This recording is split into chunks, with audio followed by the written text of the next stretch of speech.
আপনারা জেনেছেন যে এসআরসিপ আমাদের যে কাউন্সিলিং এবং আমাদের ব্যাচের যে কাউন্সিলিং, এই দুটো ব্যাচের ক্ষেত্রে টোটাল নিয়ার অ্যাবাউট 1600 জনের কাছাকাছি এনগেজমেন্ট এবং অ্যাপয়েন্টমেন্ট হয়েছে। তার বেসিসে সেই টোটাল যদি লিস্ট দেখা যায়, সেই লিস্টে দেখা যাচ্ছে যে আমাদের ব্যাচ থেকে আমি এবং আশফাকুল্লাহ নায়া এবং আমাদের সিনিয়র ব্যাচ থেকে দেবাশিস হালদার, এদের যে মেরিট বেস কাউন্সিলিং প্রসেস, স্বচ্ছ কাউন্সিলিং প্রসেস শুরু হয়েছিল, সেই পদ্ধতি মেনে যদি কাউন্সিলিং করানো হয়, সেই জায়গা থেকে দেখা যায় যে একটা হিউজ চেঞ্জ হয়। এই চেঞ্জটা কেন, সেইটা জানতে আমরা কালকে ডিএমই স্যার এবং নিগম স্যারের সাথে দেখা করেছিলাম এবং স্পেশাল সেক্রেটারি সুদেশনা ম্যাডামের সাথে দেখা করেছিলাম। তারা ঘুরিয়ে ফিরিয়ে একটাই মোরাল অফ দ্য স্টোরি যেটা বলেন যে এটা কনফিডেন্সিয়াল গভর্নমেন্ট অর্ডার, সেই অর্ডারটা ভার্বাল না রিটেন আমরা জানতে চাইতে তারা বলেন যে আমি গভর্নমেন্ট চাকরি করি, আমি বলতে পারবো না বাবা। তা আমরা আর জোর করিনি, আমার হায়ার অথরিটি জানে।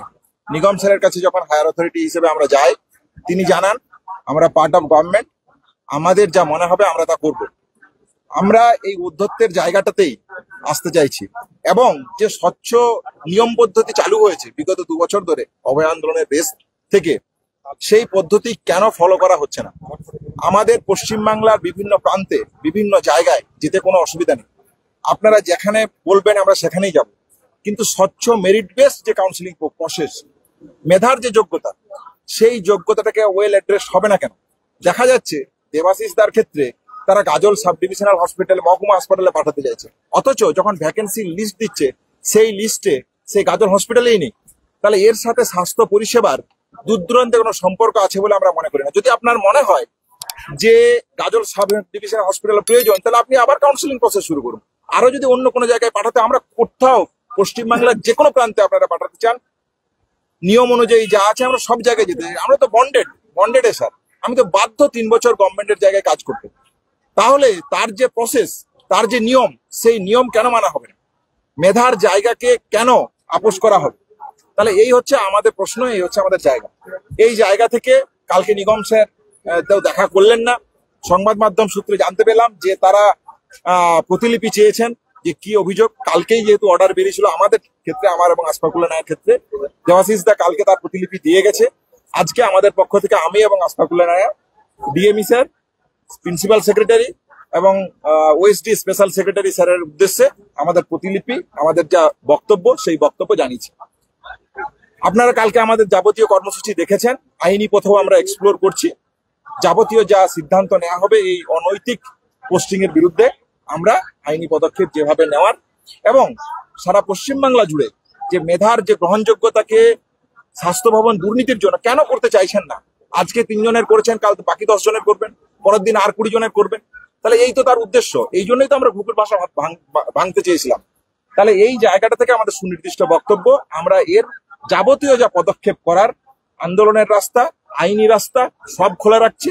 সব রকম ভাবে এর আমরা সর্বশেষ দেখে ছাড়বো। আপনাদের বিরুদ্ধে যেটা অভিযোগ উঠছে একাংশ থেকে, যে আপনারা গ্রামে করতে চাচ্ছেন না বলে এরকম করছেন, বিষয়টা যদি একটু স্পষ্ট করে বলেন।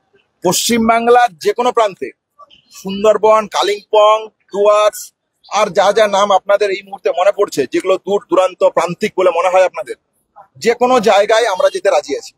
কিন্তু আমাদের প্রশ্নটা একটা জায়গায়, যে কোনো, এটা পরিষ্কার ভাষায় বলছে, কোনো এখানে হেজিটেশন নেই, বিন্দু মাত্র কোনো হেজিটেশন। আপনারা যেখানে বলবেন আমরা সেখানে যেতে চাইছি। তাহলে আপনারা শুরুতেই তো এটা বলে দিতে পারতেন যে আমরা কাউন্সিলিং করব না, আমি গভর্নমেন্টের পার্ট, আমি আপনাকে যেখানে যাব আপনি সেখানে যাবেন।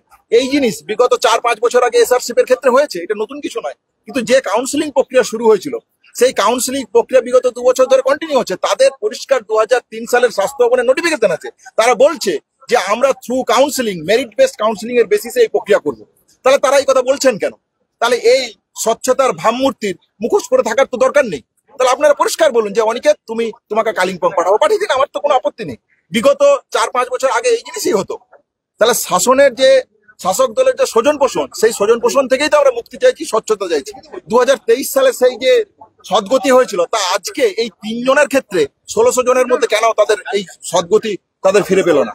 তাহলে এই স্বচ্ছতার জায়গাটা আমরা চাইছি। পৃথিবীর যে কোনো প্রান্তে, পশ্চিমবাংলার যে কোনো জায়গায় যদি আমাদের পাঠাতে চায়, আমরা রাজি, সেখানে কাজ করি। কাউন্সিলিং এর যে জায়গাটা বলছে সেই জায়গায় দিতে হবে, এরকম কোনো বাধ্যতামূলক নিয়ম আছে? একদম 2023 সালের স্বাস্থ্য ভবনের নোটিফিকেশনে সেখানে তারা পরিষ্কার ভাবে বলছে যে মেরিট বেসড থ্রু কাউন্সিলিং প্রসিডিওরের মাধ্যমে তারা স্বচ্ছ প্রক্রিয়াতে এসআরসিপি এর যে প্রথম বছর মেডিকেল কলেজ এবং পরের 2 বছর ডিস্ট্রিক্ট হসপিটাল এবং সাব ডিভিশনাল হসপিটালে তারা এনগেজমেন্ট অ্যাপয়েন্টমেন্ট দেবে। এটা 2023 সালের 6/2/2023 ডেটটা প্লাস মাইনাস হতে পারে, তার নোটিফিকেশনে পরিষ্কার ভাষায় লেখা আছে।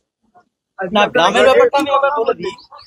আমরা যে 3 জনের নিয়ে এই 1600 জনের মধ্যে 3 জনকে পোস্টিং চেঞ্জ করা হয়েছে, 3 জনেই গ্রামের ছেলে। প্রথম কথা, গ্রামে প্রত্যেকেই আমরা কাজ করতে চাই, গ্রামেই কাজ। গ্রাম আর শহরে গুলিয়ে দেওয়া হচ্ছে, মেধাটাকে নষ্ট করার প্রক্রিয়া। আমরা বারবার অনিকেত দাও বলেছে, এই ব্যাপারটা মাথায় রাখতে হবে যে কাউন্সেলিং এ যদি আজকের মালদার গাজলে যেমন দেবাদাকে দেওয়া হয়েছে, যদি কাউন্সেলিং এ মালদার গাজলে একটা সিট থাকতো, তাহলে যার বাড়ি মালদা সে নিজের বাড়ির হসপিটালের গাজলটাকে চয়েস করতে পারতো।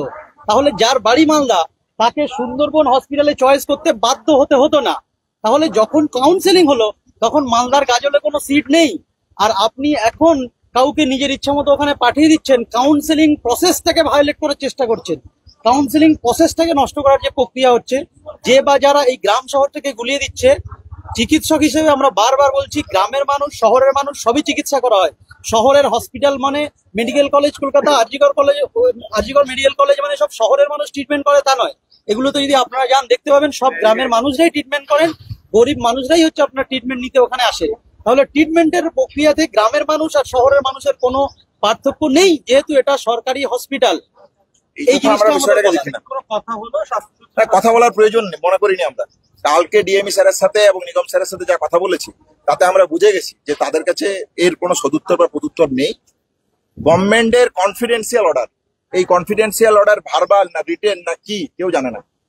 তাহলে ফলে এইটা নিয়ে নির্বাক শ্রোতার মতন, নির্বাক একটা মানুষের মতন চেয়ারে বসে থাকেন তারা। ফলে তাদের কাছ থেকে সদুত্তরের কোনো জায়গা নেই।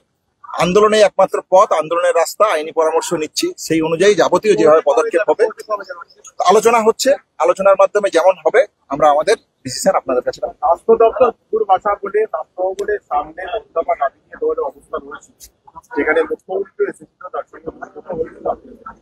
তারপরেও তোমাদের তিনজনের ক্ষেত্রে এরকম একটা সিদ্ধান্ত আদৌ কি পরিবারটা ভেঙেছে বলে না, যে জায়গাটাকে মনে রাখতে হবে সেটা হচ্ছে যে আমরা আন্দোলন করেছিলাম, আমরা দাবি রেখেছিলাম।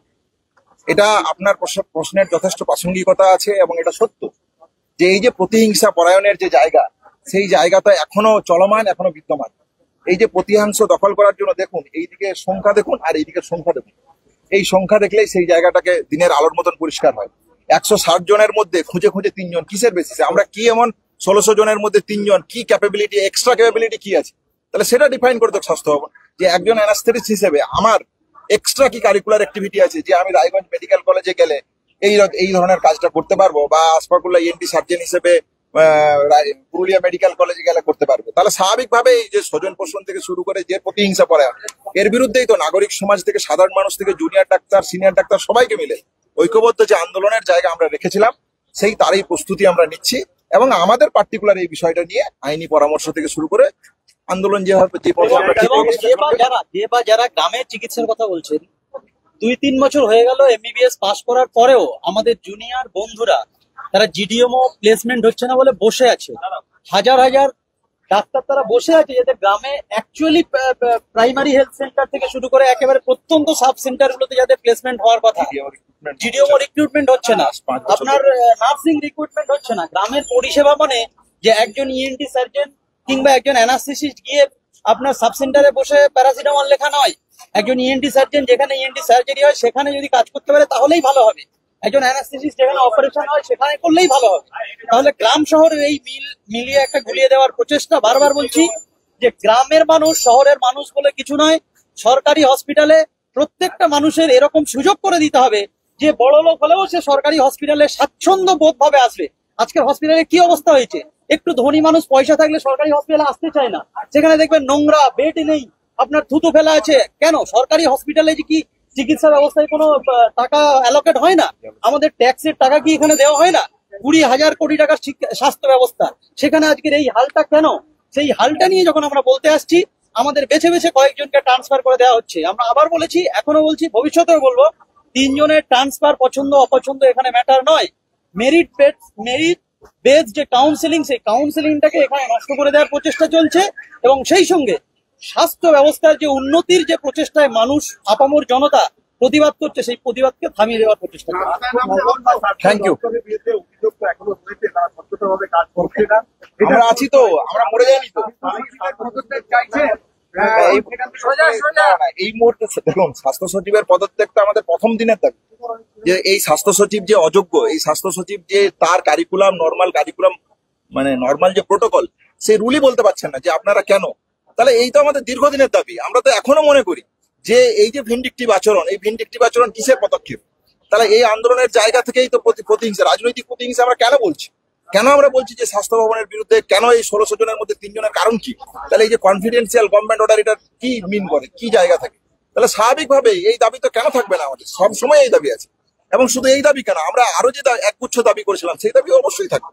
হাইকোর্ট তো অর্ডার দিল না, স্যাটে যাওয়ার কথা বলেছে। আমরা কোথাও দুনিয়ার যাইনি, এই হাইকোর্টে প্রথম আমরা স্বাস্থ্য যাইনি, ভবনে এলাম। এটা যারা বলছেন তারা উদ্দেশ্য প্রণোদিতভাবে মিথ্যা খবর ছড়াচ্ছেন। হাইকোর্টে এখন আমরা এই যাইনি, ধরনের আমরা যাবো, আমরা যাব, যখন যাব তখন আপনাদেরকে জানিয়ে যাবো। আপনাদেরকে জানিয়ে যাবো, প্রথম কথা। আর 2 নম্বর যেটা বলার, আজকের এই কাউন্সিলিং প্রসেস থেকে যদি এভাবে বুড়ো আঙুল দেখানো যায়, যদি এই কাউন্সিলিং প্রসেসকে বুড়ো আঙুল দেখিয়ে আজকের সরকার তাদের স্বার্থ চরিতার্থতা করতে পারেন, তাহলে ভবিষ্যতে ইঞ্জিনিয়ারিং কলেজে ভর্তি হওয়া ছাত্রদের কাউন্সিলিংকেও বুড়ো আঙুল দেখানো হবে, মেডিকেল কলেজে ভর্তি হওয়া ছাত্রদের কাউন্সিলিংকে বুড়ো আঙুল দেখানো হবে। কোনো সরকারি চাকরি থেকে শুরু করে যে কোনো জায়গায় যে কাউন্সিলিং গুলো, সেগুলোতে বুড়ো আঙুল দেখানোর একটা প্রচেষ্টা হবে। আমাদের যুদ্ধ ওই স্বচ্ছতার জায়গায়, আমাদের যুদ্ধ ওই অন্যায় জায়গাটা প্রিভেন্ট করার, আমাদের যুদ্ধ পরিষেবা সমস্ত জায়গায় সমান হবে। গ্রামের মানুষ, শহরের মানুষ, এভাবে মানুষে মানুষে কোনো ভেদাভেদ থাকবে না। সমস্ত মানুষের পরিষেবা দরকার, সমস্ত মানুষের ট্রিটমেন্ট দরকার। আমরা চিকিৎসক হয়েছি, সমস্ত জায়গায় যেতে রাজি, সমস্ত ট্রিটমেন্ট করতে রাজি, সমস্ত মানুষের একইভাবে দেখতে রাজি।